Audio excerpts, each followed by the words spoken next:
Our next guests we are very excited about. They are a married couple who seem to be living their best creative lives. They do acting on camera, film, television. They create comic book stories. Seems to be no limit to the media they are working in and telling great stories in. We are going to be talking a little bit about their creative journey and also their current projects. I want to welcome to Plot Twist Renae Geerling and Tyler Main. Hi, guys. Hi. Hey, how are you? Thanks for having us. And we're very, still married. Very happy that you are here. Thanks for coming on. You guys can rock, paper, scissors this question, but I really was kind of hoping to kick it off with really your own origin stories. Where did you guys grow up, and how did your sort of early creative sparks get lit? Yeah, I mean, I was a tall, skinny kid, glasses, braces, slightly dyslexic growing up in Canada. So, you know, our TV was limited back then. And I went to a white elephant sale. That's where the school's selling off stuff to try and raise money for the school. And I found my first sets of comic books. So that's where I went and picked up my first sets of comics and learned how to read, and I kind of got my whole inspirational, I guess, journey through the comic books that we had. Do you remember your favorite books? Oh man, I still have the ones that I got to this day. The original ones. It was a Tom Sawyer. There was a Beetle Bailey. There was a Boris Karloff. What other ones? She makes fun of them all the time. I do not. Because she says they're not real comic books. I do not. Oh. Ooh, coming from a pro too. Beetle Bailey was a great comic book character. Amazing. How about you, Renae? I grew up in Michigan. Okay. And I grew up really mostly with television. I grew up in a one-stop sign town for most of my youth. And then we moved into a little larger of a town, but I was big into TV. That was my love. That was where the world was for me. And the truth is, getting into comics, I went to college as a theater major and moved to Los Angeles to pursue acting, and got a temp job working at a company that did something with art. And I got there, and there was boxes everywhere. I thought they were moving. I was like, I have no, and it was Top Cow Productions. And so I answered phones for them for 2 days, thought that was the best job ever, asked my temp agency to send me back, went back for 2 weeks. And and Mark Silvestri walked up over my desk, and I hadn't met him before, and he was looming over me, and he looked down and he said, "You're going to read all those comics?" And I said, "These are the ones I read, and these are the ones I have to read yet." And he said, "You better watch out. Comics will melt your brain." Wow. And they hired me. Now, here's actually a really funny part of the story I don't usually get to say. My brother was a huge comic book collector when I was in high school and college, and I used to get him comic books, and I would read them as well. So he was really big into Iron Man, and he was really into this brand new ballistic studio that had started, and he loved all their early books. Well, that was Top Cow and Image. That was when they started. I had bought him, or he had bought Cyberforce #1.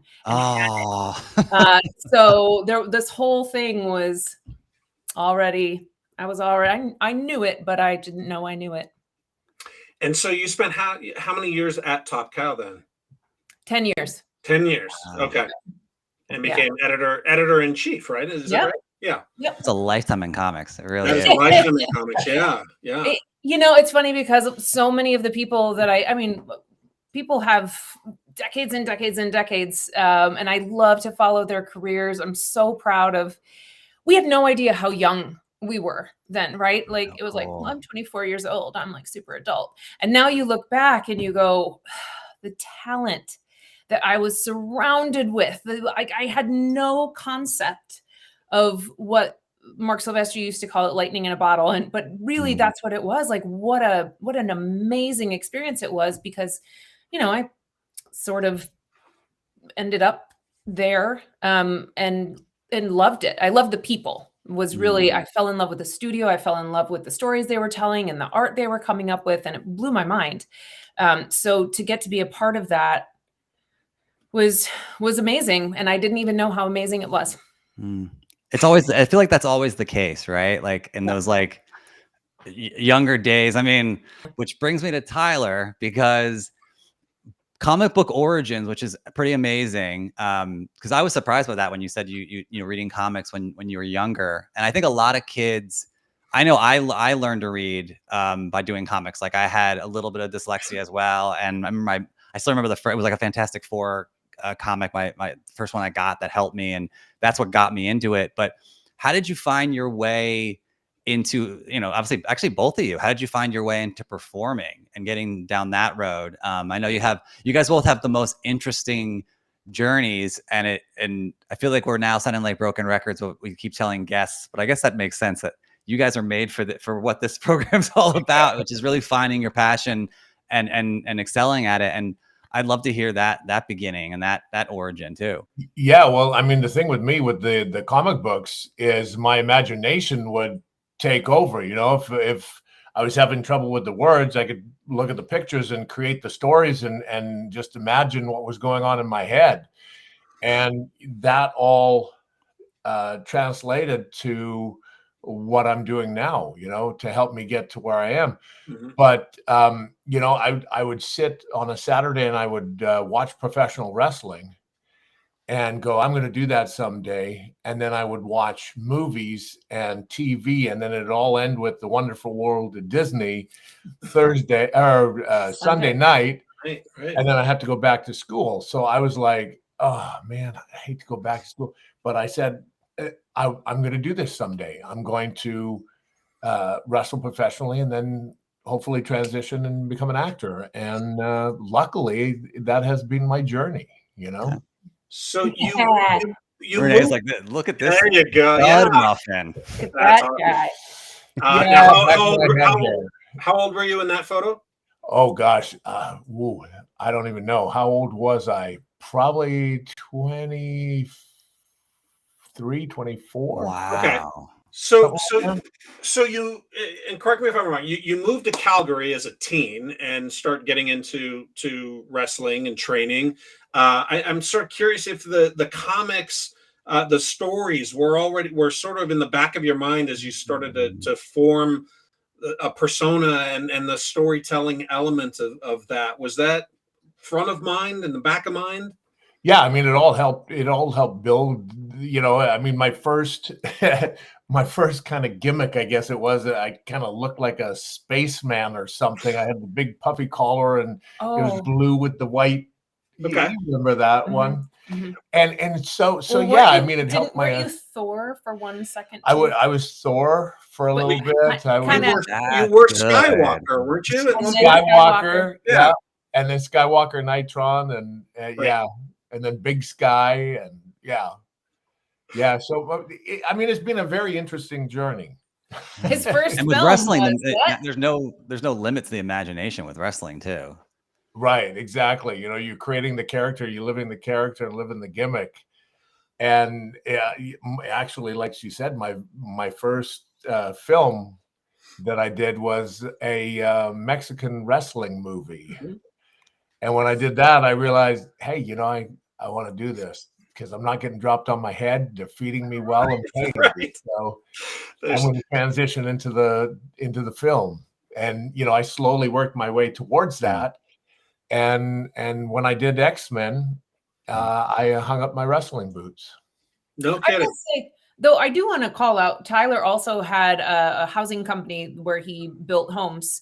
And his eye for design is actually impeccable, which is good because as like all my princess points get taken away because I'm like bare minimum. It's true.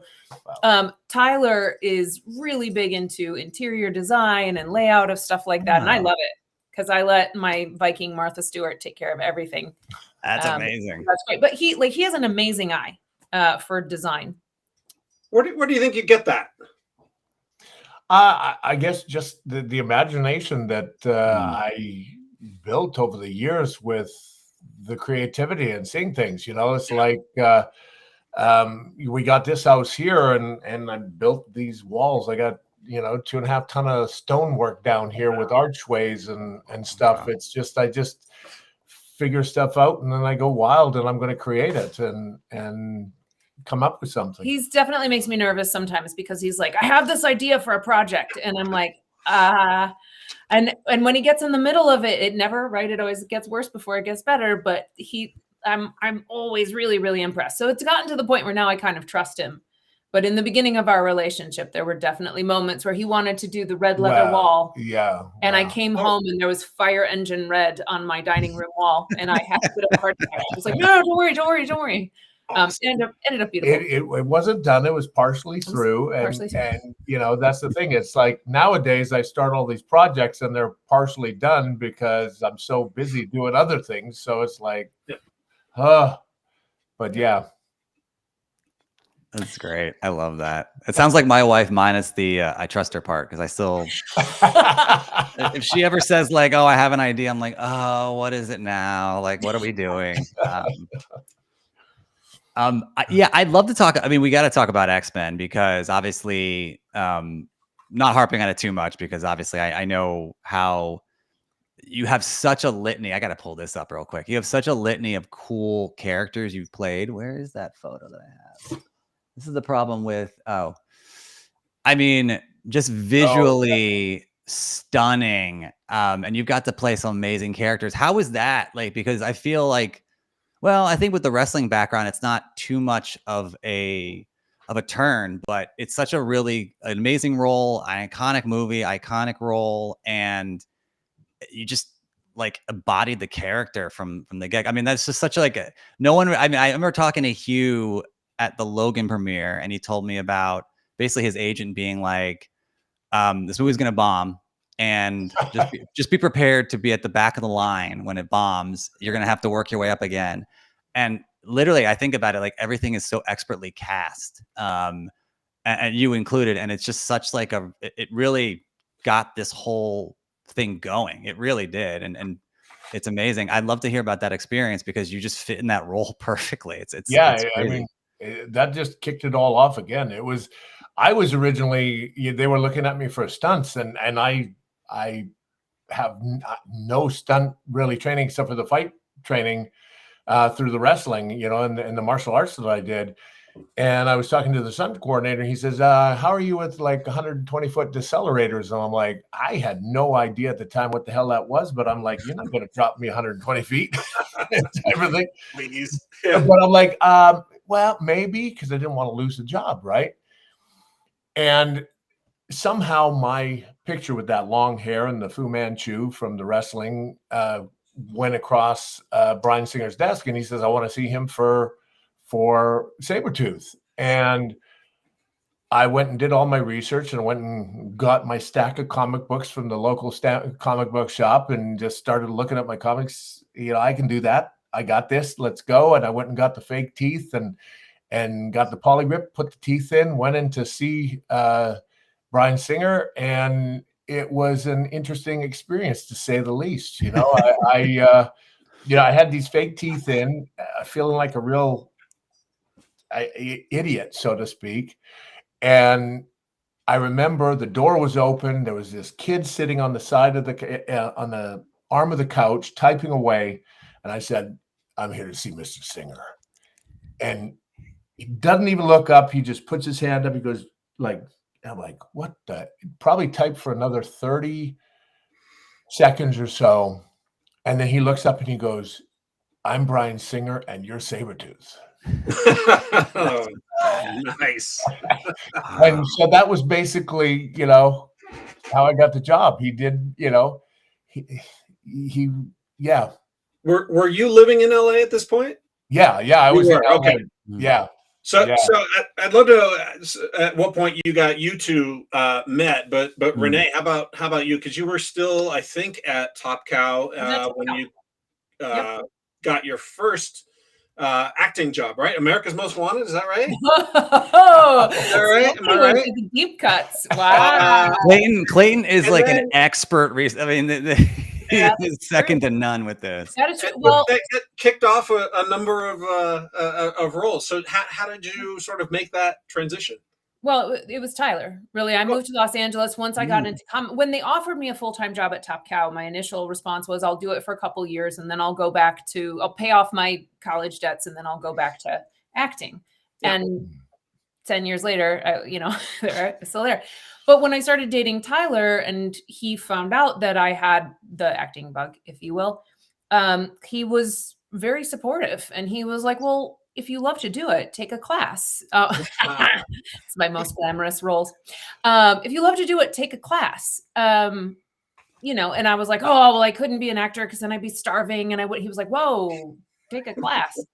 So I was working full time, and it's difficult to have a full time job and be a serious actor. You have to be available, and it takes an hour and a half to drive one way. And the auditions are all over and different times of the day. And yeah. So I got America's Most Wanted. That was a fluke. That was definitely, we knew somebody who was producing the show, and very haunting small world story. There was a young man from Zeeland, Michigan, where I grew up, Oh, yeah. and That's killed in a right. camping murder. That's right. And they said, Wow. this is a camping murder, and they faxed me. That's how long ago this was. They faxed me the sides, and I was talking to him, and I said, "This isn't that murder." And he said, "Oh, no, this is one from the 70s in Canada." Well, it was actually the like murder with that one. So it was, this one and that one are alike. So it was Oh, wow. it was really, really a small world. They were both on the same episode. So that was my first one, and I did a lot of short films. That's kind of what I could commit to with my full-time work schedule. And a lot of theater. And a lot of theater. A lot of theater. Oh, yeah. Did a lot of theater in LA. In LA. Then when Tyler was working with Rob on Halloween 2, he had said, "Hey, my wife, we see that there's this role coming out that was actually for a was the first one I read for the nurse. I think the first one was the nurse, which Octavia Spencer got. So I don't feel bad. Oscar winner, that's fine. And then I did read for a second police officer. Right. And then the third one was actually the one that I booked in that film. So that was fun. I asked Rob, how do I die? I was so excited. How do I die? And he was like, "Oh, well, you don't." And I said, "What?" And he was like, "You get to shoot your husband though." And I was like, "Count me in." Well, there you go. And that she did. It's really cool. I mean, this is a unique, and it's so cool that you guys, the two of you guys, are together as a pair, because you guys both have, like I said, it's a unique journey, but it's also just sounds like a ton of fun. Like you went from Renae first. You went from really being a game changer in comics, and then you're getting to go into acting, and that takes off. It's just a rare story of getting to like dabble and play and be creative in different mediums, and it's just like I said again, it sounds like a blast. Was that like how it felt at the time, like just getting to explore all these different creative ventures? Listen, I think every day that human beings are alive, it's fun and it's scary because you don't have the big picture of where you are or where you're going, right? So there's always this, am I doing the right thing? Should I have made a left should I have zigged when I zagged? And you never really know. But later when you look back, for me, it always comes down to story. Like I really get passionate about I believe that myth and story is it's human nature. It's been around since the caves, and we tell each other stories so that we don't feel alone.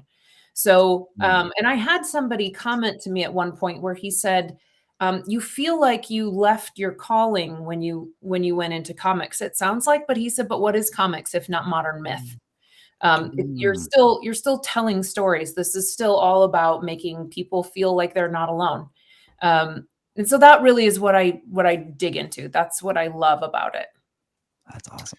When you're working on a project together, like Halloween 2, do you where do you find that balance between where the creative collaboration ends and the marriage begins? Do you have to sort of separate? Do you go into different modes? Do you find a way to make it work in a different way than you do when you're at home? Yeah, that's the car ride on the way back to the house type of thing. Yeah. But she did. I will say that she did invade my trailer. It did. His trailer was way cooler than mine, and I was like, I am not. I mean, that honey wagon is not. He had a fireplace, so I camped out. In the trailer? Yeah. It's an amazing trailer. Wow. All right. Yeah. That's awesome. Yeah, there was space. I guess what we both have realized is enjoy the journey, enjoy the ride, because even though you're going through peaks and valleys, you never know where you're going to end up, and you could be at the top of the mountain one day, at the bottom the next, or you could be up and down 27 times in one day. It's just, you just got to try and figure out how to enjoy that ride, especially when you're in this business. I just read something that someone said they had asked their parents how they'd stayed together for 50 years, and their dad had said, "We never gave up on the same day." And I thought that was a really apt comment, not just for relationships, but also for being a creative couple, because I know there are times where I'm like, it's just not working. I can't do this anymore. And he'll, sometimes tough love, sometimes sweet and supportive, right? He kind of knows what I need in the moment, or and vice versa. Wow. But it is a tough business, and a lot of people do give up, and I guess you sometimes feel like it, but like you said, not on the same day. Not on the same day. Yeah. And also, right, I think there's working with Rob was easier, I think, as for our relationship. Rob was the boss, right? We were both showing up as actors, and the pressure wasn't as great. I do think producing our own films was more of a challenge, not like a challenge relationship wise, but it's more of a challenge across the board, which makes you're exhausted. You're not sleeping. You're running on all cylinders at the same time. Yeah, so, I mean, like putting a film together like we have, you're going through the trenches, so to speak. And you want to go through it with people that familiar faces and people that have your back, and we have each other's back, and we fight the fight. And when one is down, the other one kind of comes running along, picks them up, and says, "Come on, get your ass up, let's go." and we both have very different strengths. So I think I'm more of the communicator and the kill them with kindness, and Tyler is the visionary. Right? He's like the engine that's like, we're going. And I'm trying to steer and brake at the same time. That's generally how it is. He's the speedboat, and I'm just trying to keep up on the water skis. That's kind of what it feels like. And I'm bringing this up again just because it's a gorgeous photo. Is there, I mean, you've played some amazing characters. As we get into, I do want to delve into, main entertainment, and you guys putting, movies together. And then obviously we got to talk about The Last Spartan for a while. But I is there a character that sticks with you that, because you've played some really visually stunning characters and impactful characters, like some of the most iconic ones. So is there something that sticks with you? I know, like, I love the photos at the conventions. It just looks like you're having an absolute blast with the fans. I love that stuff. Is there one that sticks out in your head, or is it just kind of hard because you've played so many cool characters? Well, I mean, I have played. I've been very lucky and blessed to play some really cool characters, but probably my favorite role would be Black Star from Jupiter's Legacy. Wow. Okay. Yeah, we did 8 episodes of the show, and it was for Netflix. And then the day it came out and it was #1, they canceled it. So, because they were talking about doing 5 seasons of this and everything, and I talked to them how we were going to go into the backstory of my character and the next season and stuff, but it was such a great character to be able to play. He was the most vicious, but then he also had a soft side to him, and it was just he was definitely my favorite character. That's great. I also loved him in Playing with Fire because I thought he was really adorable. She just likes men in I uniforms, like I men guess. in uniforms. So. I know the work is different, but do you have a preference of whether you're acting or producing and directing your own projects? Does Yeah, one I really enjoy doing the producing of our own projects. Yeah. Because we have control of it. You know, I got control of that character. We know where we want it to go, and there's that full understanding. But you know, being able to bring a character like Sabretooth or Michael Myers or, you know, Black Star to life is just a fantastic opportunity. I mean, that is something that I'm definitely not going to turn down. I have to ask because we are close to Halloween, and I'm just fascinated by the films and this character. But I read somewhere that you practiced watching a lot of the previous Halloween movies to understand this character. So what is it we should understand about Michael Myers other than he's just, you know, this, you know, faceless, Terrifying killer? What should we be understanding about this guy? Well, I mean, like the reason why I watched him, I wanted to see what all the other actors that had played the character had done, you know. Yeah. And I wanted to kick it up a notch, and Rob was definitely turning him into a three-dimensional character from basically a one-dimensional character. So by telling the backstory of him, and I wanted to figure out how I could get to that end goal of being Michael Myers, the killing machine, but also give the journey coming from the asylum and how he gets his suit back from Big Joe Grizzly, or gets his suit from Big Joe Grizzly, and then digs up the mask, and then boom, puts it on and gets the knife, and then now he is the full-on killing machine that he was. But I even played it totally different than probably a lot of them. I was trying to reunite with Lori, my sister, because, you know, as it is, the slogan for the film is "Family is forever." So I was trying to reunite with the only one that from the family that was still there and that I cared about, and she took it horribly wrong, and you know, it's just misunderstood. A misunderstood character, you know. So I think that gave him the different journey also. I love that. I want to ask a fun question before we move on to Last Spartan, because I have a really good story in my head. Was there ever, because it again, with Tyler being so creative and the visionary, and even hearing the backstory just now, I can see how much you put into like these three-dimensional characters. Was there ever one that you auditioned that you came out of and you're like, this went completely wrong? Like I shot for it and I missed. I remember, and the story I was thinking in my head was, I remember I think it was Jake Gyllenhaal talking about an audition, and he just decided that the character had a lisp for some reason. and it was like this iconic character, like it was like Lord of the Rings or something, and he came out and they were like, that was terrible, I'm sorry you didn't get the part. But like, I just love that, like, because again, it also means like you're taking a shot and you're trying something, and being, you know, a program like that and finding your passion. And I think we don't do that enough. You know, we don't. We're not afraid to kind of just, I'm putting my stamp on it, and if you like it, great. If not, then, you know, go another way. But yeah, I mean, I always try to do that, to try to find something different about the character. And then of course my taping partner here puts an X-nay on it all the time and goes, no, that's not working, we're gonna try something different. So all the time. But no, I mean, like you that is our job, to figure out the character and to decide how we want the character to be. So I'd have to say any role that I didn't get, I put the wrong spin on, you know what I mean?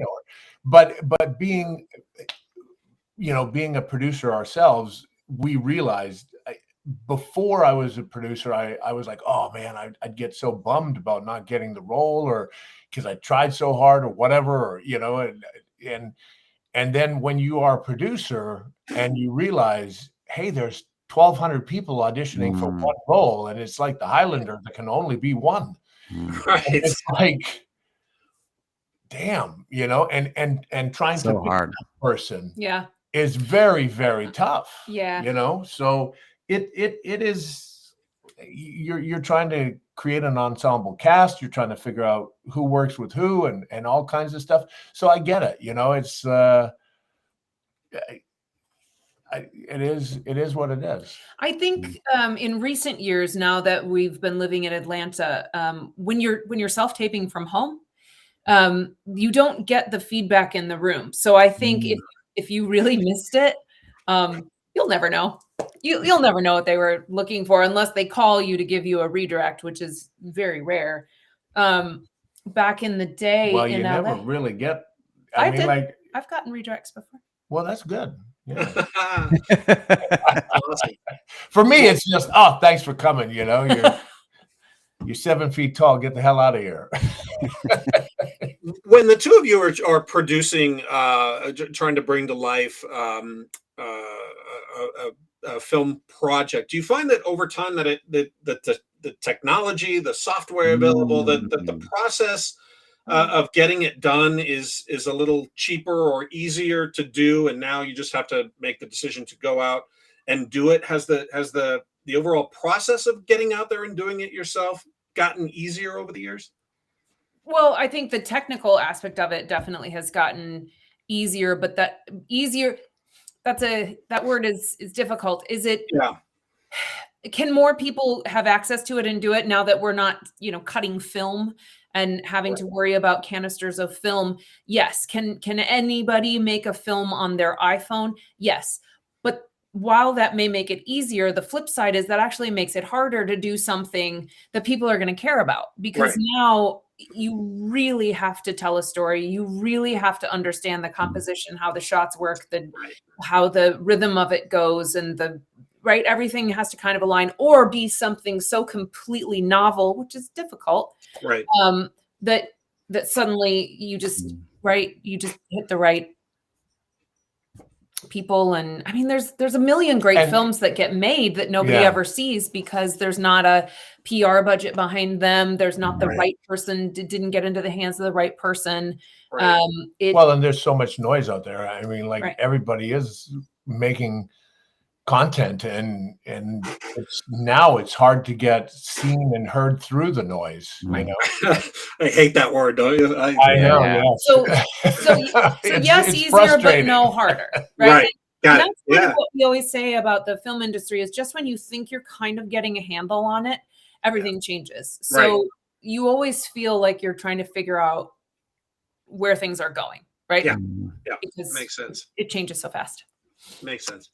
And we gotta start talking about Last Spartan, because this has been obviously, it feels like a full circle moment for both of you. Like we talked about it earlier, the early origins of getting into comics, and as kids, and then as young professionals, and then going through this amazing journey of just playing and experimenting and just being creative. How did it come about originally? How did this idea spawn? Because there's also a really deep, what's the word I'm looking for? There's an importance behind it too, because obviously the money that goes to trafficking as well. So that it's not just like a really unique story to tell. It also has it really feels like you've been thinking about this for a long time, because there's so many elements of it that are really cool. And obviously the cover's modeled. I mean, look, we got to pull up the cover. Is obviously modeled in your likeness. And it's just really, really cool. I saw that at the bottom. That's why I pulled up the Witchblade. I had to get it. I was like, just one of the great artists of all time in comics. And so it's just really cool that you guys got to do this and put this together. And I just want to hear about how it all came together, because it's great. And also, real quick, just for people who haven't read it yet, just tell us what the story is. And it's fiction, but it's based in sort of a real world idea, right? So Frank Kane is an ex-enforcer for a motorcycle club called the Last Spartans. They were betrayed. He ended up in prison for 5 years. He was saved by a family, and he's made a promise to go straight. Their granddaughter is pulled into the world of human trafficking, is taken, and they ask him to do one last mission, basically to go save her. And along the way, he hooks up with an undercover decoy, Amanda Harper, who is a real idealist, who is sick of the bureaucracy and the red tape and wants to go in and save them all. She's sick of having to wait for the good of the case while all of these women and people are disappearing down the rabbit hole. And so she's impatient and wants to go after them. He's going after one, she's going after all of them. And together they sort of work together, butt heads, but get the job done. End up creating a pretty good team. Very cool. That artwork is Yeah. good. The artwork's beautiful. And we were talking about your design, abilities. Did you have any input with kind of like the staging of it? Because I mean, it really is just like a stunning. I mean, every panel, every frame, it's great. Yeah. Oh, and you mean for the entire book or for the? I don't know. I just feel like you can, if you have such an eye. I mean, I'm not going to tell Mark Silvestri what to do. You know what I mean? or you know, but. Yeah. Let's go back to how the book, how it first crossed my desk, so to speak. I mean, dare I say 15 years ago, probably even more. Really? John F. Saunders wrote The Last Spartan, and it was a novel. And I got the novel in the mail, and I was like, oh, this seems pretty interesting. I started reading it, and I, handed it to Renae, and she read it, and she goes, wow, this is a really cool character for you. We should talk to John. And so we ended up talking to John all those years ago, and we were planning on possibly doing it as a feature film, but we realized that it was going to need a pretty substantial budget to do it. So then that's why we went in and did the Compound Fracture and the Penance Lane. And through the journey and finding funding and everything, I was talking with Tom DeSanto and David Hayter, and they said, hey, why don't you turn it into a comic book or a graphic novel? I mean, you have the resources right here to do so. And I was like, honey? And it's interesting as a comic book editor, as someone who's produced comic books for years, right? And people always say, oh, so you're a comic book editor. So what do you do? Do you spell check the bubbles? Right? Which is, I mean, they're balloons. And yes, I also do that. But people think that it's so much easier, right? Well, you just draw it and whatever. And it's such a team sport making comic books. The script that you write is not the script that ultimately maybe gets drawn. Right. Same as with films, right? With film, yeah. And so every person that comes in and layers on their part of it adds to what you're trying to do. And so trying to keep the continuity and trying to keep everyone on schedule and on task and headed for the same vision is. And I gotta say, at the beginning, when you were thinking about it, you're like, wow, this is going to make a really cool comic book, graphic novel. And then about halfway through our 3-year journey to get this to where it is, she's like, what was I thinking? I was waiting for that. That's amazing. Which is why I brought up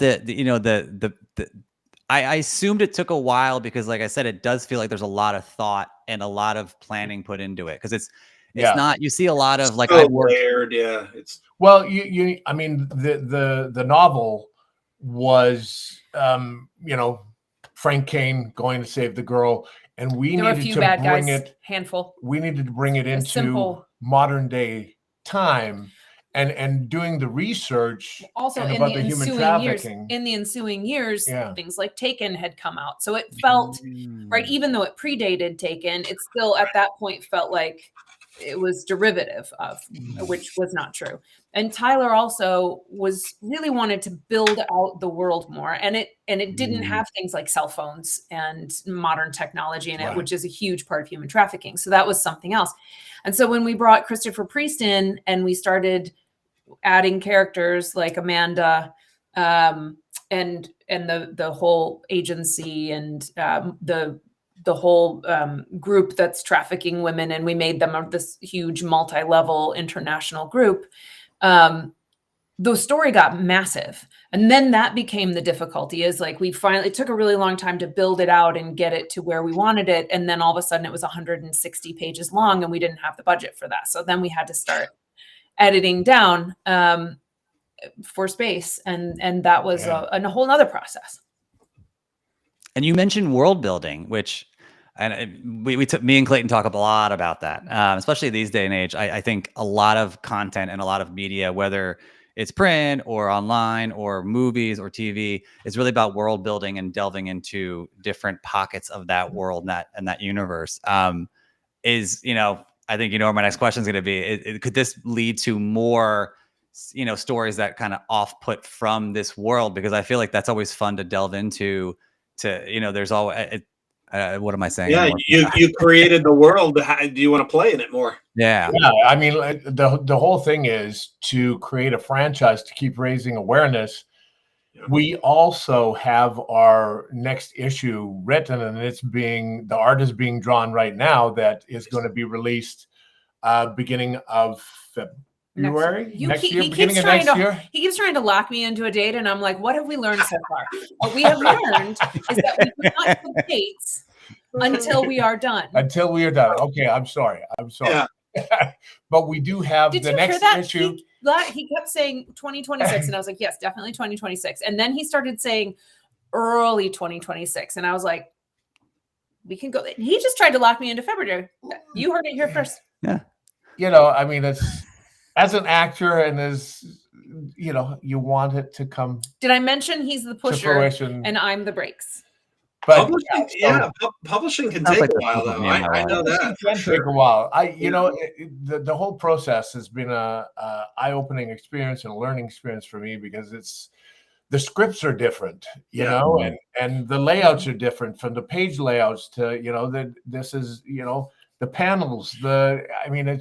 It's been a very interesting learning curve for me, and then you have to keep prodding the writer. Then you got to prod the artists, and then hey guys, how's that design coming? And so it's been a very interesting journey, but I am planning to carry it on and hopefully take it down, and the end goal is to turn it into a television series, so we can keep raising awareness, because it does deal with human trafficking and human trafficking awareness.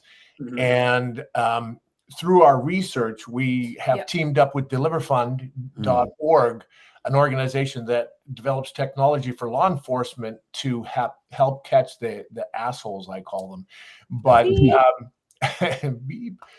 but yeah, so with and going to the conventions, every convention I go to, there's 1, 2, or 3 people that this is affected personally. Either a first responder that says, thank you, this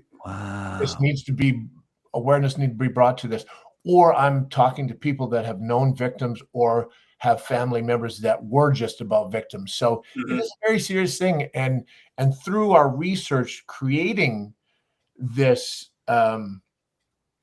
this world that we were building out, it made me realize that I have to do something to give back, and that is where the Deliver Fund came in, and the whole passion project, and giving back to the community, and hopefully helping put an end to some human traffickers. So so the book itself and the research for the book sort of funded or supported that, and through that, at some point, Tyler said, I'd like to showcase at least 1 or 2 charities or organizations in our book. And that was how we really hooked up with Deliver Fund. And they've been great to work with. And they've helped us with our research, which is, again, having calls with them about what actually happens. And that was, part of, we would sit with Christopher and say, throwing plot lines out, throwing potential ideas for how things unfolded. And, somebody would throw something out, and then somebody would say, well, that would never happen. That's crazy. And then there's, 3 links from the internet where that actually already did happen. Or there's a story that Nick from Deliver Fund was telling us. So it's appalling. And it's really frightening, because we like to think that we are safe and our children are safe in our homes. And the truth is, it's gotten to the point where they're in your home, and they're all over, right? And they're casting a wide net, and they're using every single platform and Discord server and Roblox game and DMs, every social media. And if you're not watching, they're really, really good at getting into your kids' lives. It's really terrifying. Well, it's important work, and the cool thing about the way you guys are doing it reminds me of something Walt Disney used to say, which is, don't say you're trying to teach somebody something.